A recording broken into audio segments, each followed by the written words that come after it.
Hey troops, I'm about to reply to this guy on my YouTube channel. He is posting a thing I touched on in a few videos here and there, and since I was about to do this, I figured I'd just click on the camera and go over it a little bit more in depth than I'm going to do, because you can only do so much when you're typing a response on a YouTube post. Well, he says in Leviticus chapter 11, God gives us a list of the animals that we can eat, and it does. No argument there. His thing is, he's saying slam dunk, God says we can eat animals, screw you vegans, you're all stupid, you don't understand God, blah, blah, yada, yada, yada.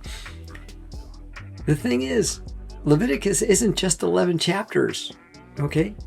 There's a lot more. There's like 10, 15, 16 more chapters after that. And Leviticus 11 is the middle of the book. You're not going to understand a book if you start in the middle and keep reading. You got to start at the beginning. And if you do, you're going to read the first 2 or 3 verses. This Leviticus chapter 1, verses 1, 2, and 3. God says to Moses, "Speak unto the children of Israel and say unto them." That should tell you something. This is all going to be about God telling Moses what to say to the children of Israel. It's a specific group of people at a specific time for a specific purpose.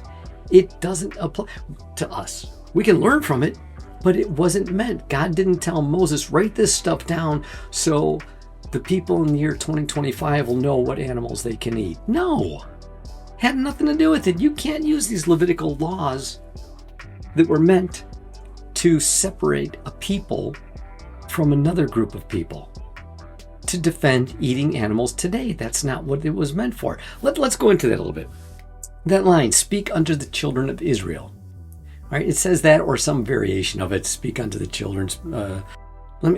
It says it so many times in Leviticus. To pick one chapter is unfair. You've got to look at them all. So I just made a list of a few of them. Let me just pull them up here like this. It's at Leviticus, again, chapter 1, speak unto the children of Israel and say unto them, blah, blah, blah. Okay, then Leviticus chapter 4, God says, speak unto the children of Israel, saying, blah, blah, blah. Again, this is right at the beginning, verse 2, verse 1, verse 2. Okay, Leviticus chapter 11, before he gets into the animal thing, he's saying, speak to the children of Israel, saying, blah, blah, blah. Leviticus 18, speak unto the children of Israel. Leviticus 23, speak to the children of. I know, it's freaking ridiculous how many times. I counted over 30, which was really stupid, because instead of sitting there counting, going through all 27 chapters, was there 27 or 25 chapters? 27. Instead of going through all those chapters and counting, and I'm old, I had to use a magnifying glass and my glasses and all, but I'm sure I missed one. So I'm like thinking, why didn't I just ask ChatGPT how many times it says it?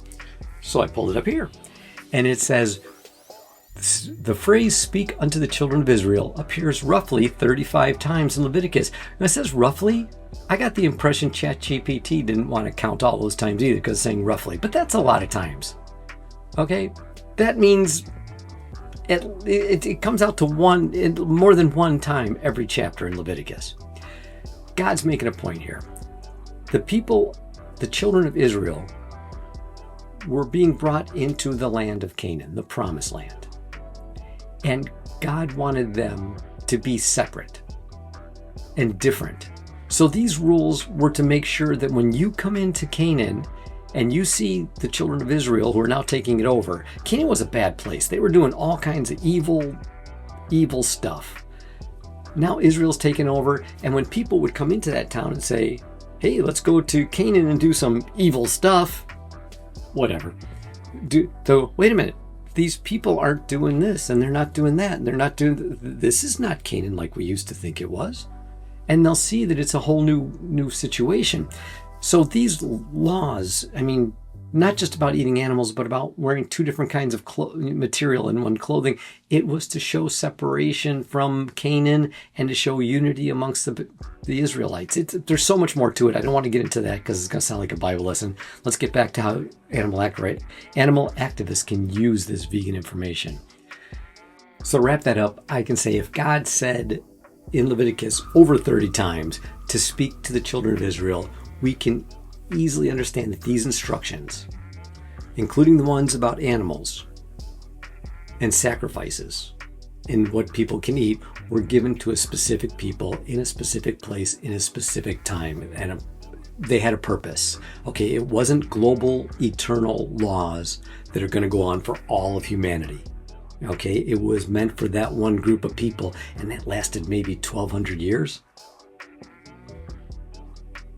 So let's take the ones that they're referring to in Leviticus chapter 11. I'm going to read it, verse 2. Speak to the children of Israel, saying, these animals which you may eat. This dietary instruction, it's limited. It's very limited. It wasn't spoken to the Egyptians. It wasn't spoken to the Babylonians. It wasn't spoken to the Gentiles. It was only given to Israel. So when someone today in history says, oh, in Leviticus, God said, no, God didn't tell any of us today we could do that. He was telling him that for that moment, for a reason. I'm looking at a verse here in Psalms to help me confirm what I just told you. Psalms 147, verse 19. He declares his word to Jacob, his statutes and his judgments to Israel. He has not dealt thus with any other nation. This confirms that Israel received those laws, and it was only Israel that those laws were given to, not the other nations.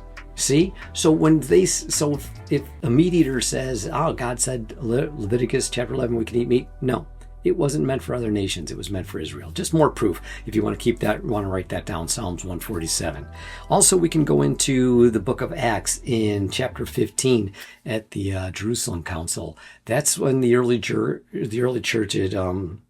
it rejected the ideas that the Gentile believers had to follow Jewish dietary and ceremonial laws. Peter called the laws a yoke around their necks that no one was able to bear. Okay, that the Gentiles were not. But it came out to be that the Gentiles were not under the Mosaic law. So since Gentiles, and that's you and me today, we're all Gentiles, okay? I mean, even though I'm a Jew, I'm a Christian, so I guess, does that make me Gentiles were anybody who were not Jews at that time, okay? Look at it that way. So since those laws were given to the Jews, none of it applies to any Gentiles today. Okay, again, I'm just chipping away at Leviticus chapter 11 for you on why a meat eater can't use that. I can also look into the New Testament book, or is New Testament that way? I forget which way I'm pointing. I always do. Every video I do, I get confused. In Hebrews, which is in the New Testament, I'm going to read the verse to you. It's in chapter 8, verse 13. By calling this covenant new, he has made the first one obsolete. We're talking about the New Testament, the Old Testament. By making the old one becomes obsolete. What is obsolete and outdated will soon disappear. This just reinforces that the Levitical system that was put in place over here, which included sacrifices, what animals we could eat and things like that, that was all part of the Old Testament, Old Covenant. It's all been suspended. It has nothing to do with what we are allowed to do today. That's another way you can approach this. Now, I said that there was a purpose for these sacrifices and the animals that we can eat. Leviticus describes a system of sacrifice of where animals were killed for ceremonial purification. It wasn't for pleasure. It wasn't for profit. It wasn't for dietary indulgence. These rituals were temporary measures. They pointed towards the ultimate sacrifice, again, we're here, which is Jesus. We can go back to Hebrews in chapter 10 for verses on that one. It was never, ever about legitimizing the routine killing of animals for taste, convenience, or profit. I say for profit too, because you're not just talking about people who eat meat, but we're talking about farmers who are raising animals to kill them. So that's another way to bring this into a consideration, the whole Israel only thing. I don't want to go off track. I keep going off track. Got to stay focused here. Stay focused on the activism part, Steve. I get all Bible-y sometimes. I don't want to. I try not to. Sorry, guys. Sorry to my atheist listeners, but if you get some of this, it sinks in. It isn't going to hurt you to know it. And again, not to make you believe it, but it's not going to hurt you to know it, because if you do talk to a Christian, if you got this stuff in your back pocket, it might come in handy. All right, so I'm going to wrap that up with, how can I wrap that up? if you can point out that all these things were written to just the children of Israel, if all those rules were for Israel alone, and the sacrificial system was fulfilled with Christ, then the Christian that you're talking to should be asking themselves, why is he clinging on to parts of Leviticus by quoting that chapter 11? Why is he holding on to that when it causes animal suffering, when it causes death, when it causes violence, it pollutes the earth, it causes world hunger, it contributes, not causes. I don't want to say it like it's the cause, but it contributes to world hunger. It contributes to so many evils. Why are they holding on to that, especially when those Levitical laws were never meant for today's Christian in the first place? So yeah, let me try and sum it up a little bit better.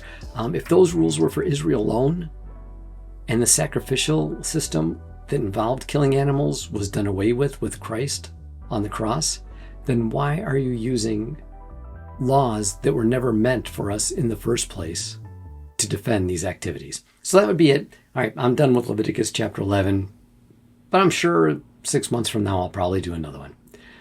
All right, I hope you enjoyed that. I hope it gave you some ammunition. To my vegan activists out there, keep fighting the good fight. Don't give up on us Christians. We got a whole book that's going to convince us, I think, to go vegan eventually, if we can just get past our blind spots. We always pick out one verse to defend such a horrible system. I mean, that's what we did when Christians were keeping slaves and stuff like that. So you can beat us. All right, enough. Activists, thank you. Peace, love, and all things groovy. That's my prayer for y'all.